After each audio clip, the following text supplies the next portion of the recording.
With me this evening, I have Zoe Williams, who is the president of the chapter, the local chapter. I do want to take a moment to thank All Souls for hosting us and this memorial and this visual this evening. And thank you all for attending, both in person and virtually.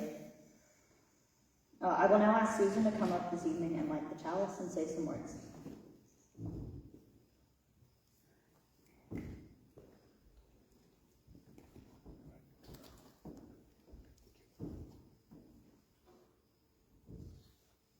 It's our tradition in the Unitarian Universalist faith to light a chalice at the beginning of our services.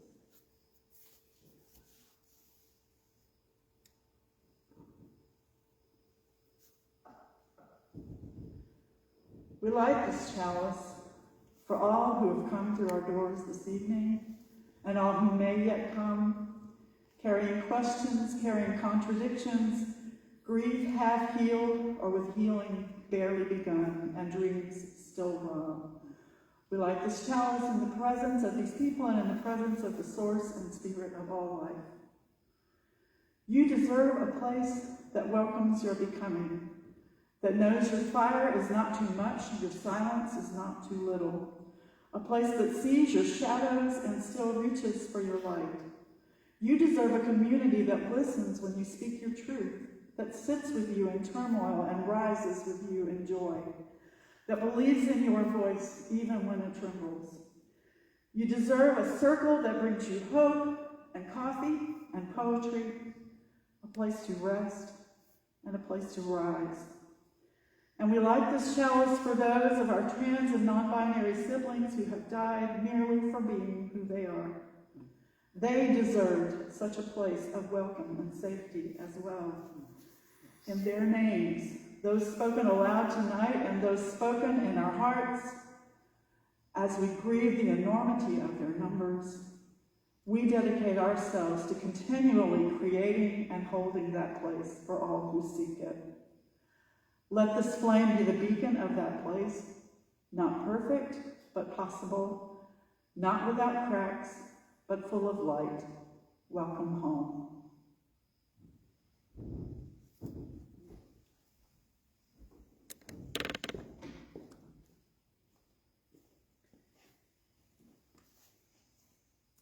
I do want to take a moment to highlight Gwendolyn Ann Smith. She started the Transgender Day of Remembrance in 1999. It started as a vigil to honor the memory of Rita Hester, a transgender woman who was killed in 1998. Most of these slideshows do have QR codes on them where you can learn more about the person. I know times like these are scary for our community, and that's why it's important to check in with each other. I want to hold a moment of silence for those that were lost this year.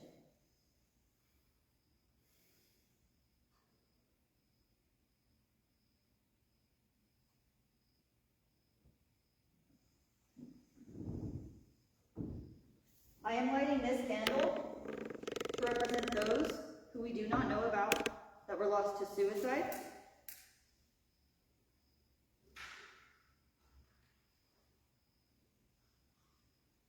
and I am lighting this candle for those who we are unaware of and do not know who died violently.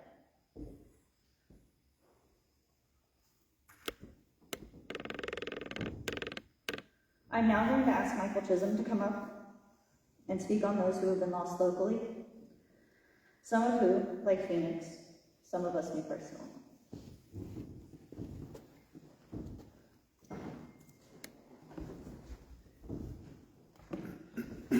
A year ago, I shared with you a story about some tribal lore from the Sioux Nation, which I'm a part of. And I'm talking about outcast tribes and the links that they went to as they went from region to region to kind of placate and beg to be part of or overlooked or all the things that they were. And it's amazing to me that over this year, I've been across my path in the stories of other tribes, across the country, other stories, other lore that has nothing to do with what I was thinking of. It has the same really spirit. Except I heard one recently that gave me joy because it was talking about Gambia and the Manican tribe there. And they were a very righteous tribe, a very good tribe. They believed in goodness. holiness, and they held themselves up very high regard. And the Shekela were a group of misfit, outcast women who could not have children. And in their tribe, in every tribe, the value of women is usually really big about being able to give birth and have children. And these women, especially in African countries, found themselves mutilated and hurt and just unable to. And they did not know anything more than that. But these women would dress in big boxy clothing, men's clothing, big hats, and paint their faces and do everything they could to shed their femininity. And because they did not feel like they could be that, because they couldn't be what they were supposed to be according to the rules of everything. And so part of the thing that they felt, that we all feel, is that somehow God hasn't heard us. We don't know. We believe still in the greatness of the divine. And they did. And they said, well, surely he'll hear us if we cry out to him. And so what they would do was they would move from, because they would be chased off, they'd move from tribe to tribe and region to region, and they would cook food and do gifts, and they would come and entertain the children and sing songs and give all these things to kind of placate that community, so that when it came time for them to call out to their God, they didn't get run out of town, because they knew that they needed to be loud to be heard by the divine. It must not have heard me. And they had been kicked around the country, and they came to the outskirts of the Menaka tribe compound in the village that was there, and they went to work on what they were doing, making things to take. And before they could finish the food and the gifts, they began to hear the sounds of pots and pans and children screaming and people raising their voices. Because when the Menaka tribe saw them camping, they knew who they were, and they went out to meet them. Because they knew that part of the ritual would be to cry out to the heavens, because God had not heard them. And they wanted to raise their voices with those people. And I thought to myself, one day I'm going to be there putting on my wig and my makeup, getting ready to go placate some people, hoping. And we're going to hear the cries of support. As a gay man, as a white gay man, I don't even know all the terms. I'm learning, and still, thank you for letting me be a part of your community. I'm learning every day. I've spent the last 2 years trying to learn and do the best I can to follow my heart. But I know that this is grief that we all share. But I want you to know that I know that today is a rough day. It's a rough time to be you. But you have my support, you have my prayers, and you have the love of a community that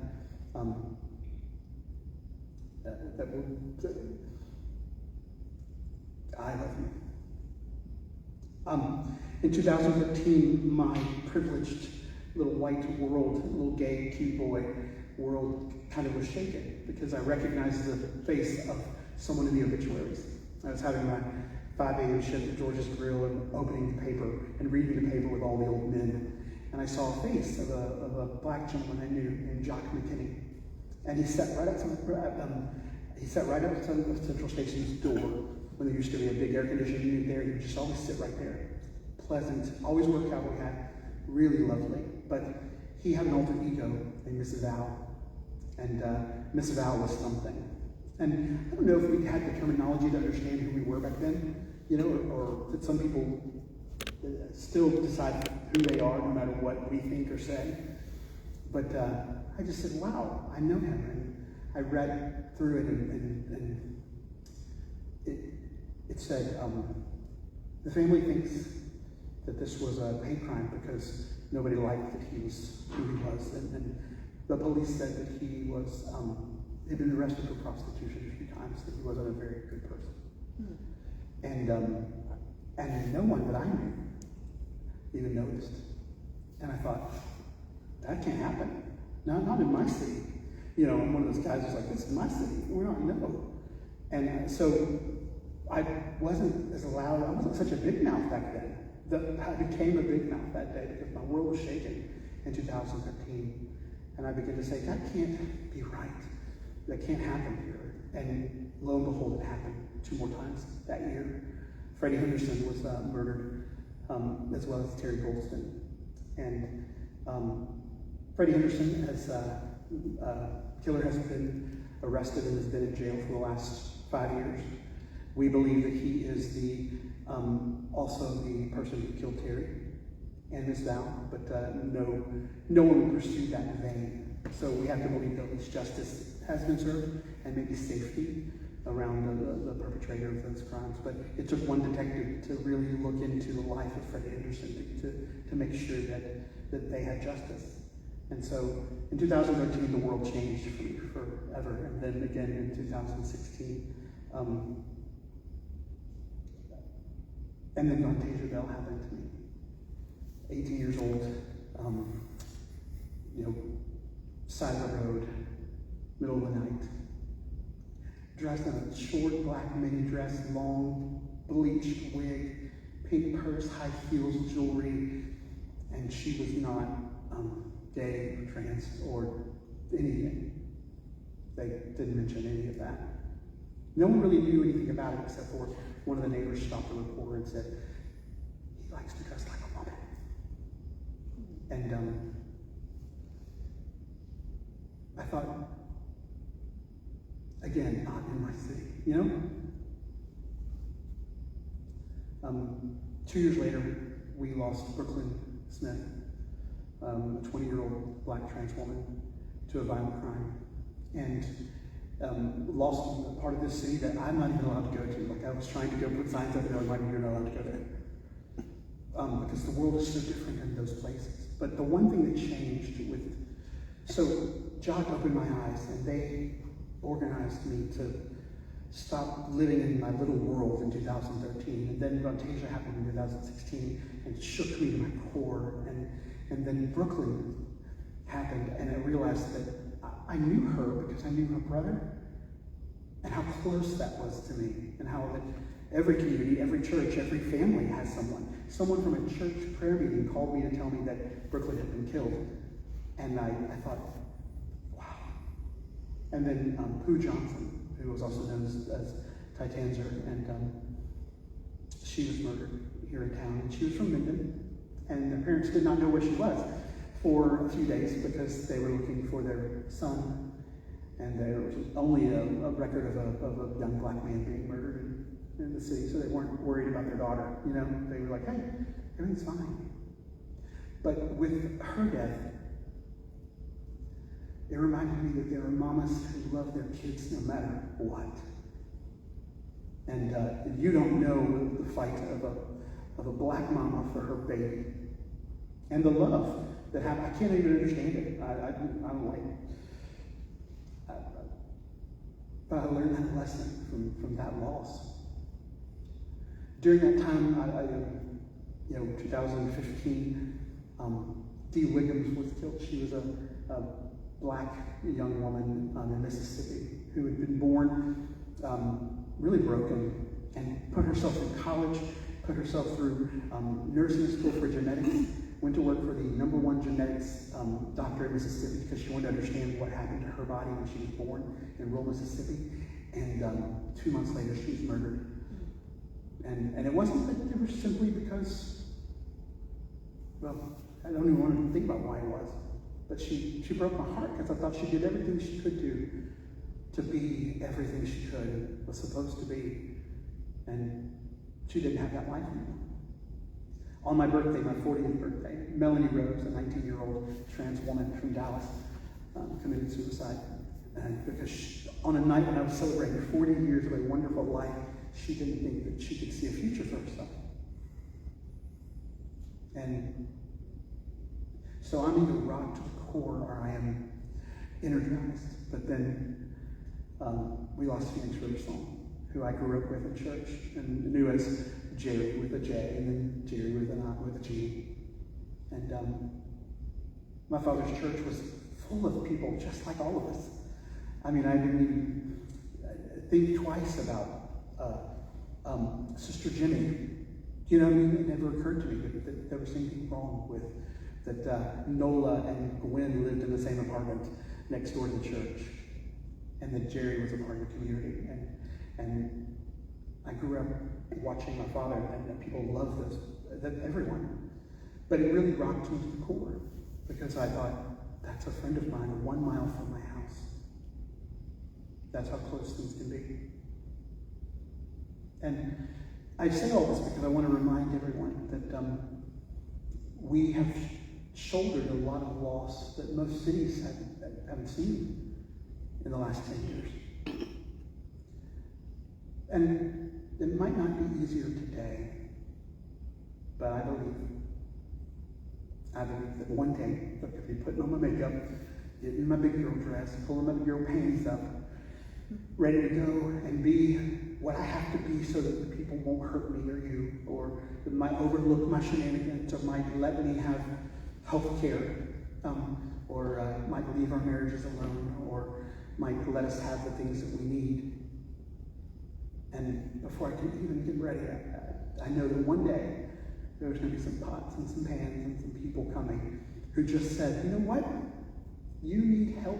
You need God to hear you. You need the voices and noise, and you got it. It's not just going to be you. And I'm hopeful for that. So that's my hope for you today, and for the people that we've lost. Tonight, I'm so glad to see the candle because of we don't know who we're losing now. That people are afraid to be themselves or report, and that agencies are no longer reporting genders and things like that. So we don't know what we're losing and who we are. But I know that as a community, we know to be kind and we know to love one another. Thank you for this church for giving us a safe space to be and always have been.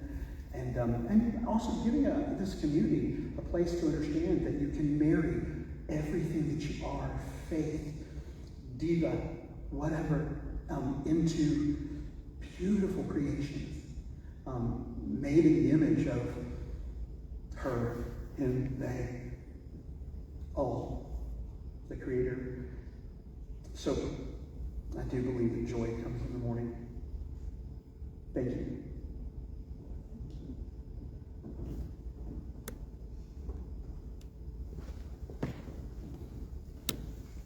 So I'm going to take a moment, and I do have candles set aside for those vocally from previous years.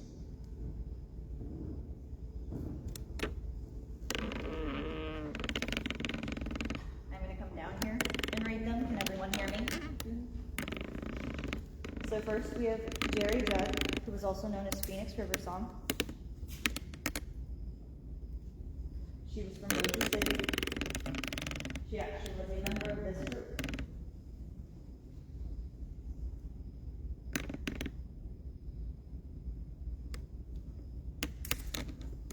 Next up, we have Pooh Johnson. She was 25, and she was a resident of Shreveport.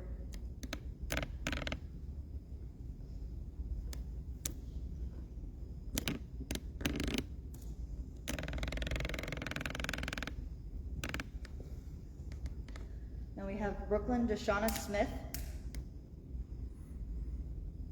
She was 20. She was also a resident of Shreveport.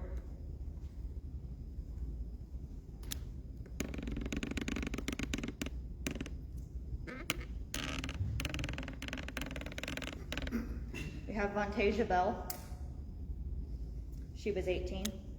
She was a resident of Shreveport.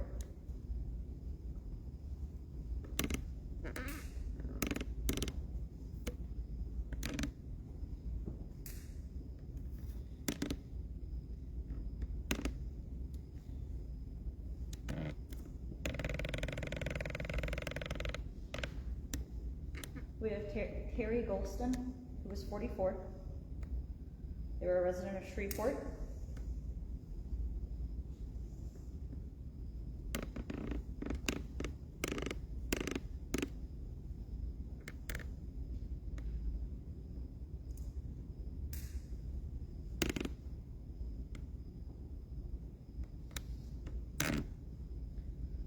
We also have Jock Maurice McKinney, who was a resident of Shreveport.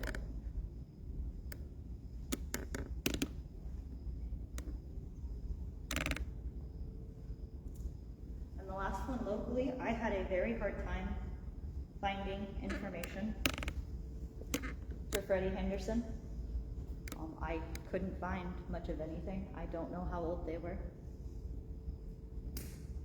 But they were a resident of Shreveport. He was 18.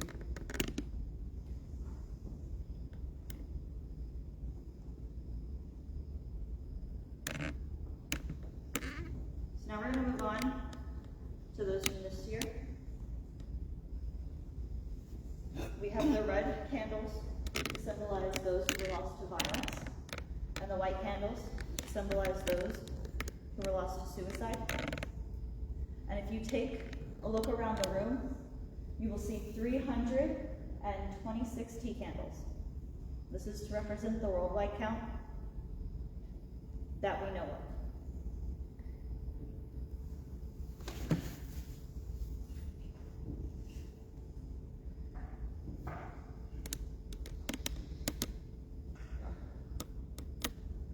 Malaysia Wright, 25, Minneapolis, Minnesota, shot. Roy Mora, 15.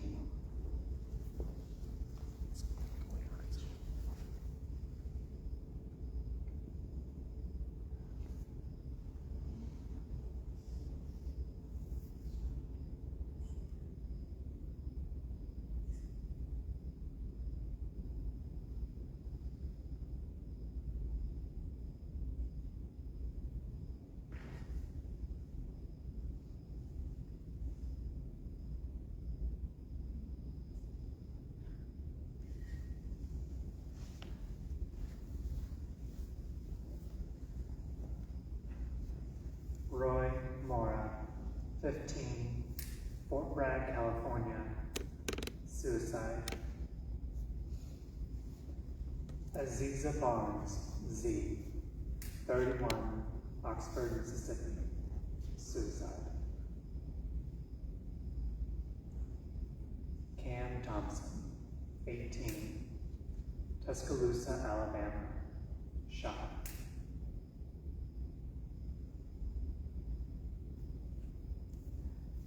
Mecca Shabazz, 46, Columbus, Ohio, suicide. River Trevino, 32, Portland, Oregon, suicide. Johnny Adamo, 29, Seattle, Washington, shot. Parker Severus, 15, Setauket, New York, possible suicide.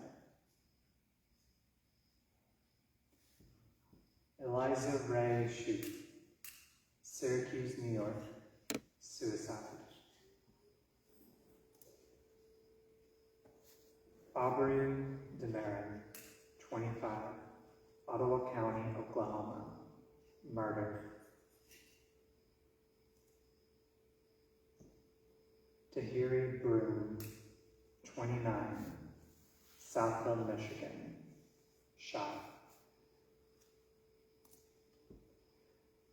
Sam Norquist, 24, Canandaigua, New York, tortured and beaten.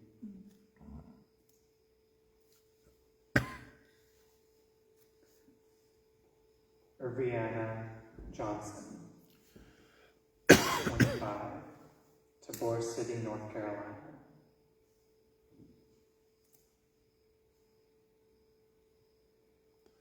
Anne-Marie Loire, 23, Milwaukee, Wisconsin, shot.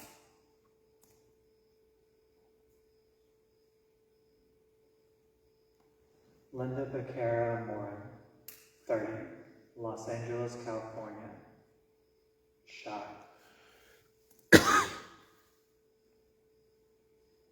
Jordan J.J. May, 17, Ocean Springs, Mississippi, suicide. Charlene Cook, 57, Oxford, Mississippi. Shot. Caitlin Renetta Benoit, 15, Rochester, New York. Suicide.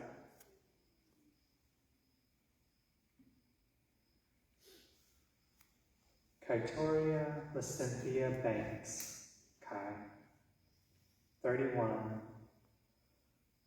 Ottaville, Alabama. Shot.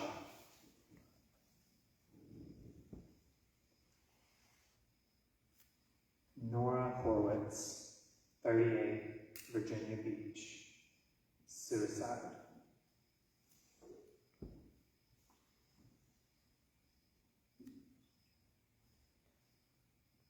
Kelsey L., 25, St. Louis, Missouri. Shot.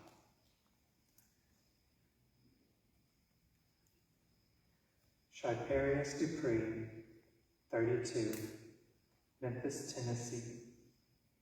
Shot.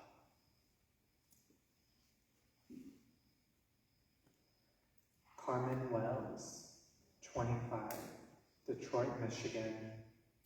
Shot.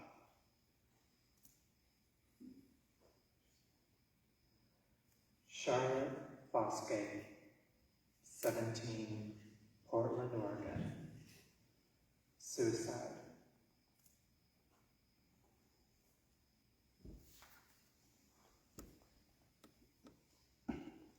Jonathan Jose, 59, San Antonio, Texas. Shot.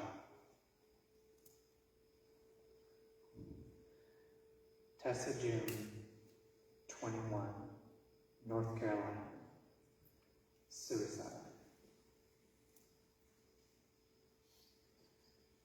Jax Rapp, 34, Lakewood, Colorado.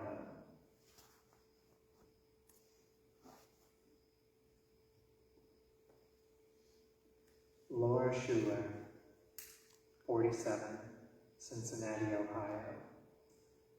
Shot. Hope Leica Youngblood, 49, Los Angeles, California. Run over. Emma Slovak, 24, Fort Wayne, Indiana. Possible suicide. JJ Godby, 26, Canton, Ohio. Murdered.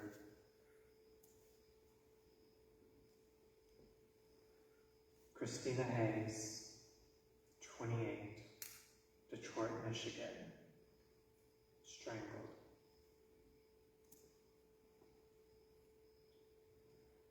Gabrielle Nugent, Colorado. Suicide.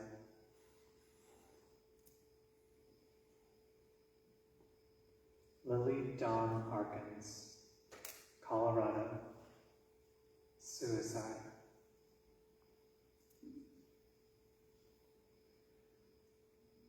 Kylie Tabitha Roberts, 55, West Valley City, Utah. Suicide. Kamora Woods, 27, Indianapolis. Shot.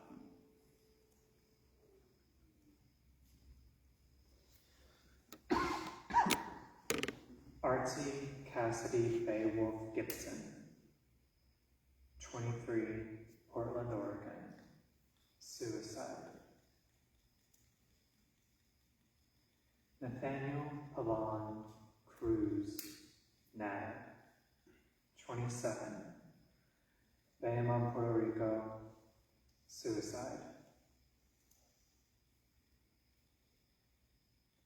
Dream Johnson, 28, Washington, D.C.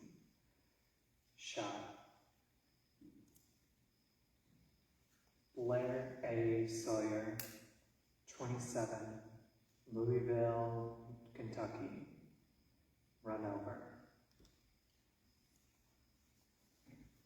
Rosa Machuca, 24, Austin, Texas, shot. Kasa Ray K. Holmes, 31, Lynchburg, Virginia, shot.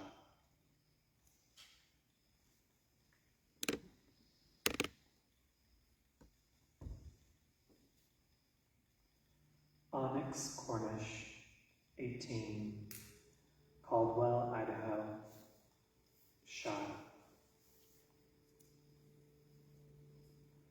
Aurora Pellegrina Alexa Luna, 35, Lonside, New Jersey.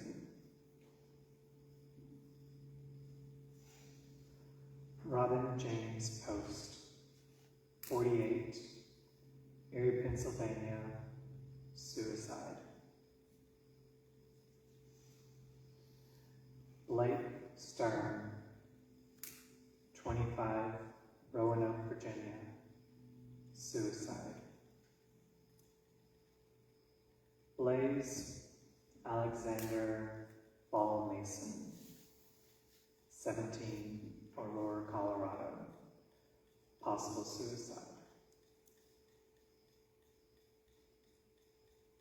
Scarlett, 21, Hawthorne, Nevada, suicide.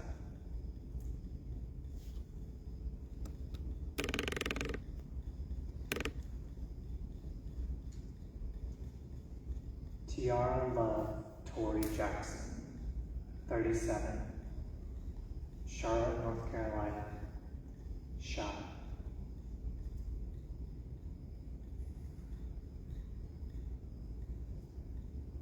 Leah Smith, Middlebury, Vermont,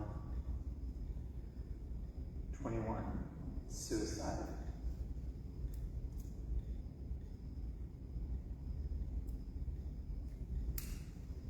Marisol Payo, 22, Kennesaw, Georgia, suicide.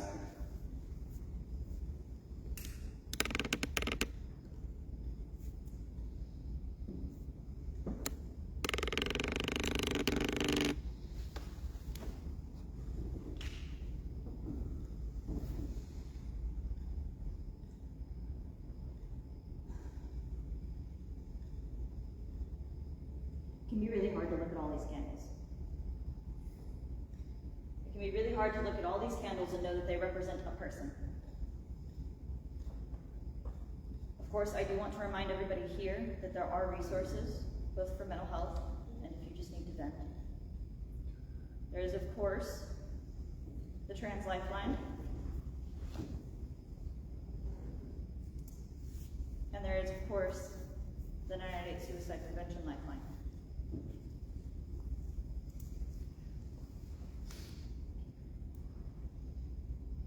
It's important to remember that community matters. Our community matters.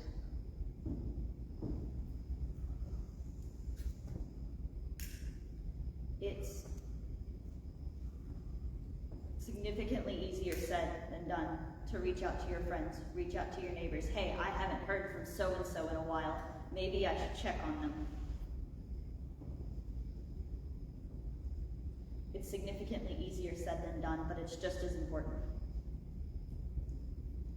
Events like these remind us why community is important, and sometimes in between events like these, we forget.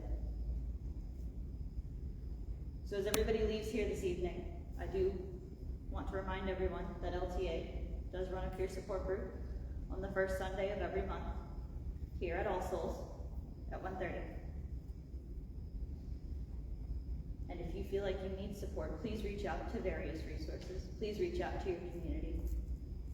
Check on your people. Thank you guys for coming.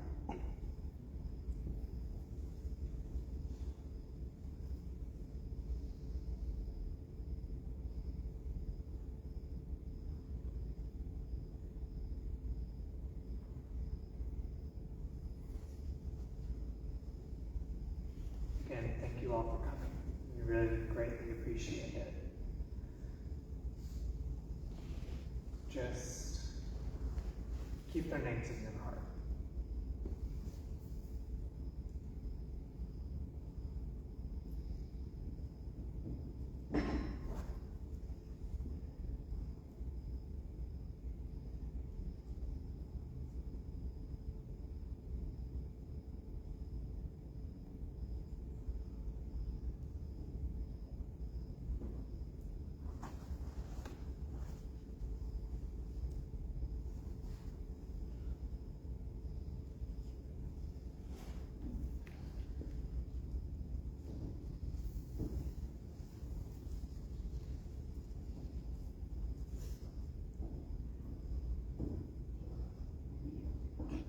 We extinguish our chalice, but we take with us the flame in our hearts to provide welcome and safety for all our